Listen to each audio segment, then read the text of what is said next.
welcome to Study with Sudhir, your digital classroom. We've already done the questions, the important questions from 5 poems and 5 stories from Treasure Trove. And now these questions are important, and I'll tell you exactly why they're important. They're important because if you prepare well, if you have ready-made answers to those 5 to 6 questions that I've listed out, they will more or less cover the entire part of the poem or the story. So whatever questions you will get these questions with slight change in wording here and there, which is the idea behind giving you these important questions. I'm not saying that the same questions will come in exactly the same wording. No, the whole idea, because you remember, you do not quite have a reference point as far as the Treasure Trove is concerned, because it was introduced only in 2019. So the 2019 batch was the first batch of students that took questions on Treasure Trove. So yours is going to be the second batch. So it's important that you keep some answers prepared and ready. That will really help you. Trust me, I tell this from experience. Okay, now the questions that I'm giving, one, of course, they give you a large sense. But apart from that, you also need to read the poem and the story very, very carefully, because sometimes small bits from the extract are given. Suppose obviously you will be given an extract and then you will be expected to explain a particular phrase from the extract. Now how do you kind of address that? I will give you a straight simple solution. Please go to the playlist of English Treasure Trove stories. There is one playlist. There is another playlist of poems. Each and every line has been explained in great detail for you to actually take down notes from and ensure, and you write the same thing in the examination. 16 out of 16 is a guarantee from me. I say this from experience again. Okay. So let's look at, in this video I'll do 3 stories because I wanted to give it more time and to be able to address this in detail just before your examinations. Okay. Now let's look at a face in the dark. Now don't immediately say, "Arey, ye to last year aaya tha, is baar nahi aayega." There is no such rule. Yes, the chances of it coming are less because one would assume that the council would want to test the students on many stories and poems over a period of time. So what came last year may not come, but what will you do if an examiner decides to say that, okay, all the students must be thinking this will not come this year, so let me test it again this year. So don't take chances. At best what you can do is to prepare the 14 that did not come last year and prepare these also. Perhaps not in the same degree. Many students are writing to me saying that what came last year we can avoid, what came for class 9 board exam also we can avoid. Can we get a 90? No, sorry, you will not get a 90 like this. If you are only thinking of what to leave out and yet score a 90, it doesn't quite work that way. So let's leave out all these games, straight away come to the point. I'm talking about A Face in the Dark by one of my favorite authors, Ruskin Bond. Now, question number 1. Why did Mr. Oliver take a shortcut through the pine forest? Why did most people stay on the main road avoiding this shortcut? What does the decision reveal about the man's character? Now you see there are 3 questions which have been asked, and all of them, I'm asking you these 3 questions, and all of them you will need to give a lot of detail from the text. So unless you have read the text well, if you have gone for just a summary of this story, God save you. It does not work unless you have read the text carefully and if you are able to quote from the text. Essential, very, very critical as far as English literature is concerned. Your sentence construction may not be very glossy. You don't need to use very fancy terms, but text familiarity is what is going to fetch you marks. Okay, why did Mr. Oliver take a shortcut? So you need to write what are the words that you need to use. Shimla Bazaar, pine forest. Okay. Distance of 3 miles from the school. Okay, and then he took a shortcut through the pine forest. So you need these keywords are there in the question itself. And then why did most people? Because of the kind of sound, whenever there is a strong wind, the pine trees made sad, eerie sound. So you use this kind of thing. Instead of eerie, you may use a word like frightening, but if you use eerie, much better, because that will be one of the keywords. Okay, similarly, Mr. Oliver was not a nervous or an imaginative man. Again, the keywords, please use them. Okay, he carried a torch, so for those reasons he would take a shortcut, but he was not a scared type, but the other people stayed away because of these reasons. Okay, Question number 2. What was common to the two persons Mr. Oliver met that evening on his way back to the school? Describe how he reacted. So now you need to explain in detail his encounter with the school boy, then his encounter with the watchman. So unless you know the text very, very carefully, here you are not expected to do anything except giving details from the story in using as many keywords as possible. When I use keywords, just now as I gave an example, for instance, when you're talking about the boy, you need to use words like it was a strange soundless weeping. Okay, and Mr. Oliver felt distinctly uneasy, and the fact that it had no eyes, ears, nose or mouth. It was just a round smooth head. So please quote from these lines, because those will be necessarily the keywords as far as the answer is concerned. Evaluate a face in the dark as a horror story. Now this is quite possible and question that could be asked. Evaluate it, because it's probably one of the most fascinating horror stories that you must have read, at least what I have read, because it leaves you with a sense of, oh God, what could have possibly happened, isn't it? So evaluate it, evaluate the elements that Ruskin Bond has used, because say that the way he sets it up, he talks about the frightening sounds that come while in the pine forest. It almost gives you a sense of anticipation about what is likely to happen, right? He's almost creating a sense of foreboding that something negative is possibly going to happen. And then this whole thing, that the person looks familiar because he's wearing the he looks like one of his school students, right? But then he's taken completely by surprise, and you think that okay, he has run away from there and he's in safe hands when he meets the watchman, and the watchman has a lantern, so there is light as well. But then comes this second twist, and then finally the wind blowing out the lamp, so he leaves you with a sense of, oh God, this is something very exciting. So in that sense, it's a horror story. Obviously a man or a boy who has no facial features, characteristics, obviously it has all the elements of a horror thriller. So that's how you need to use the elements of the story to kind of elucidate, articulate about why it is a horror story. That horror story has these elements, and all these elements Ruskin Bond has included in this particular story, that it leaves you with a sense, it does not give you the answers. A horror story usually 9.5 out of 10 times does not give you the answers. My answer to what could have happened may be different from your answer. So it is for each one of us to seek our own answers, that this is what could have happened, that he must be tired and it must be all a figment of his imagination. Different things. It does not give answers. So you think of the horror elements and use examples from A Face in the Dark. Why is Mr. Oliver taken by surprise by the presence of the person he meets in the pine forest? Again, you need to explain, because students were not supposed to be there after dusk, and it was a matter of breach of discipline that the boy was there. So he's taken by surprise, and normally the fact that Mr. Oliver is not used to finding anyone through the pine forest, because most people would avoid this shortcut. So for a variety of reasons, he's surprised by the presence of this particular boy. And do you think it was real or a figment of Mr. Oliver's imagination? That's again, you can write about some of the aspects that we discussed in the last question about what could have happened, that in this case he does think that it's there, but at the same time do bring in the fact that his torch was flickering, the torch was not giving bright light. So that is also some kind of a sense that maybe Mr. Oliver was also not probably seeing things right. Please refer to A Face in the Dark critical analysis video lesson. It has got a detailed, forget line by line, word by word analysis, explanation and different theories as to what could have possibly happened. I urge you to please spend those, it must be about 20 minutes long or 25 minutes long. Please have a look at that video lesson. I think it's one of the best on Study with Sudhir. I really think the quality of the English lessons on Study with Sudhir are far better than anyone else. In fact, I would myself say they're better than our history lessons, because I am an MA in English literature, so I have a special affinity for English literature.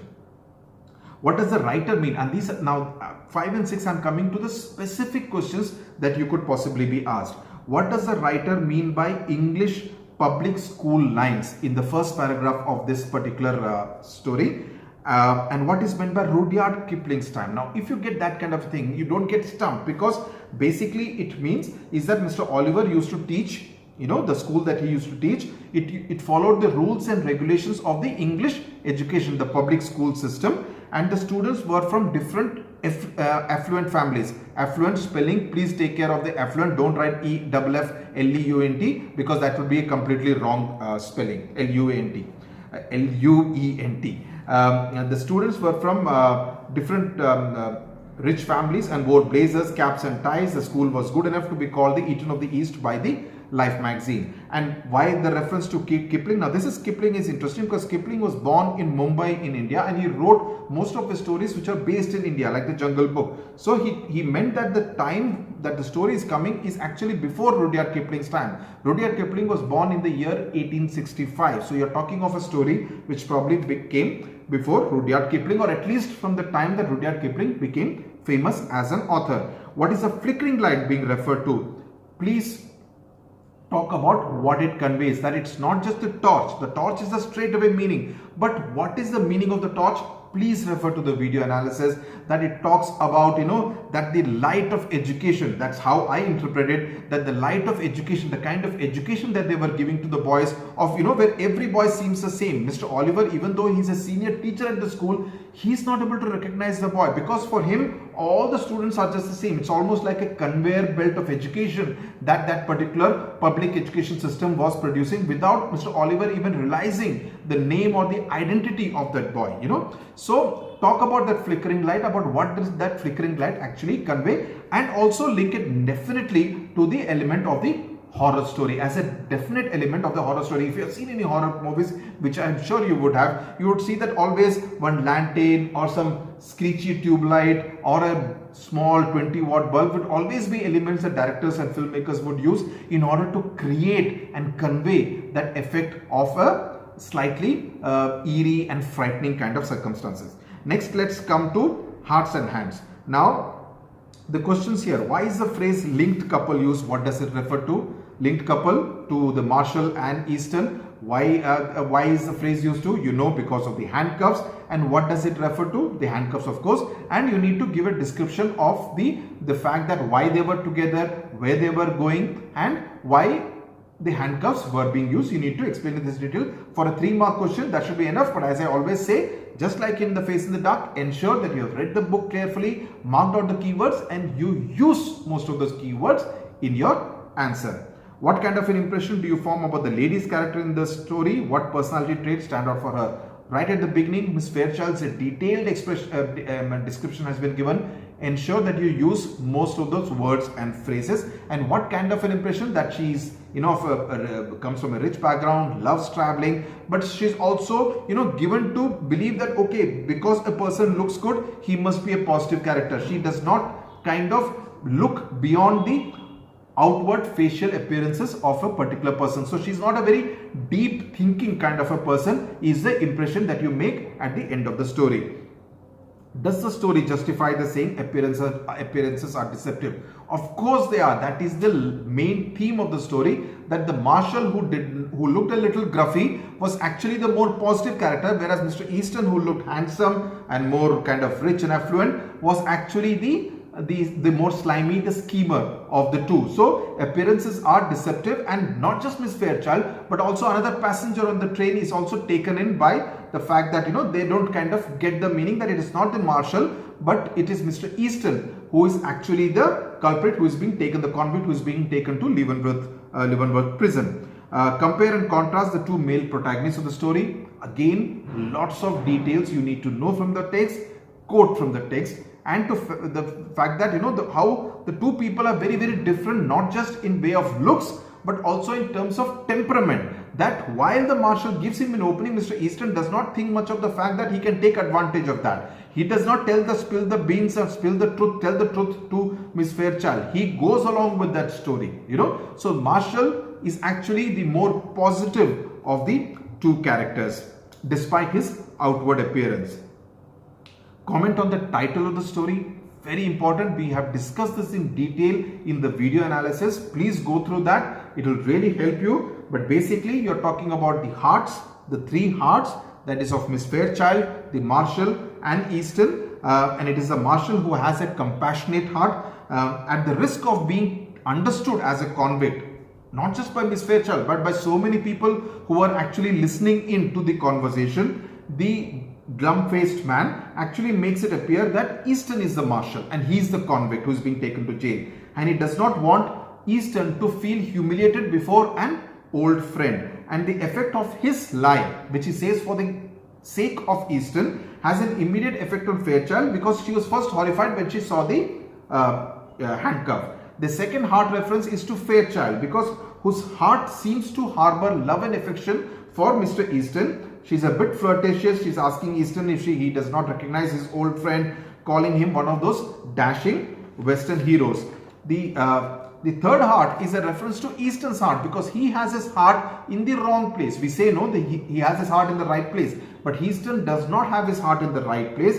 He very comfortably lies or plays along with the lie, and he has been a cheat and he has no qualms about lying yet again.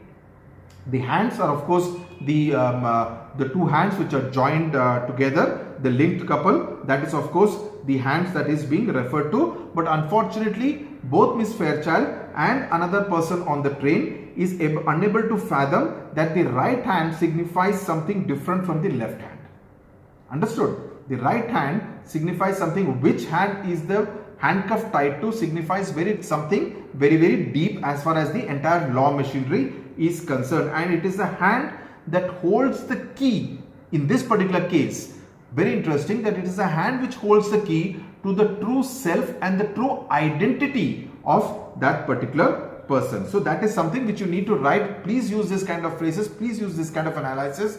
Achhe mark milenge, you will get good marks. Okay. The shorter questions can be stuff like, my butterfly days are over. What does this mean? What Mr. Easton referring to. Again, explained in detail in the video analysis. Please have a look at it. What does Easton mean when he says money has a way of taking wings into unto itself? Again, explained in the story. He's talking about his days when he was doing well, and about how he kind of got caught in this entire quagmire of cheating, into this entire net of cheating, as a result of which he was convicted and being sent to prison. Now let's come to the third story, the greatest Olympic prize. Again, don't say it came last year. Okay, here what was the advice given by Luz Long to Jesse Owens? How does it help Owens? So you need to explain in detail about what was happening with Owens, why was he kind of fumbling, what was the advice given by Luz Long. Again, a lot of detail from the text is what you need to focus on. How does it help Owens? It helps him kind of ensure that he kind of clears the qualifying mark. What can you say about the quality of friendship between the two? Very important question. About the kind of bonding that they managed to make, about being able to converse with a lot of people between the two that day, and the fact that they were able to strike a friendship despite coming from two different countries, despite the fact that Adolf Hitler and Germany had invested a lot in Luz Long. Luz Long yet goes and actually helps Jesse Owens and helps him overcome that kind of a mental block and be able to qualify. So you need to talk about what kind of bonding it created between the two athletes, and the camaraderie and the friendship. Why was it so important for Owens to win the medal? Now here you also need to bring out the political context, because Adolf Hitler obviously wanted to use the 1936 Berlin Olympics as in order to showcase the might of the German country, Germany, and also about that whole supremacy of his race. So there was a political context to it also, which you need to articulate about, and it was important for Owens to kind of send across a message that this is what I stand for, because Jesse Owens is from the black community, right? So he wanted to send a message that he, as a representative of his community, is no less than the community whose cause Adolf Hitler was seeking to espouse and promote. How does the story relate to the spirit of the Olympics? The last page of the story, the entire quote from the president of the Olympic Association. You need to put it in context as to how does the story relate, because even though Luz Long lost that race, but they had kind of yet struck with a friendship with a person for a lifetime. That was something very important. So it is not so important just to win, but to actually win hearts. That is much more important. Winning a race versus winning hearts. So Jesse Owens won, but Luz Long was the one who had won the heart of Jesse Owens. Now, why does the narrator of the story make mistakes and how does it affect his performance? Again, a lot of detail you need to give from the text itself, that is going to get you marks. So, keywords, very important. Prepare these questions. They will really help you in the examination, because most of the questions from these three stories will kind of work around these kind of question, these kind of aspects is what you will need to bring out on. Please look at the video analysis. The Greatest Olympic Prize, we have done it in Hindi also, I think, for students who may be interested in listening to the understanding. But I think if you are comfortable in listening to English, I would much rather prefer that you listen to it in English. But students who may want to listen to it in Hindi, 2 stories we have done it in Hindi. I think 9 gold medals and the Greatest Olympic Prize. Just check it. Just do Hindi summary. You may find it. It's there as one of the playlists on Study with Sudhir. So that's as far as these 3 stories are concerned. I'm left with Chief Seattle's speech and a horse and 2 goats. Okay. I will do the important questions from these 2 chapters and 5 more poems that's left. That also we will do over the course of the next 2 days, so that they're all there by the time you get over with your mathematics exam and start preparing for your English literature examination. All the best to you. Thank you very much for watching.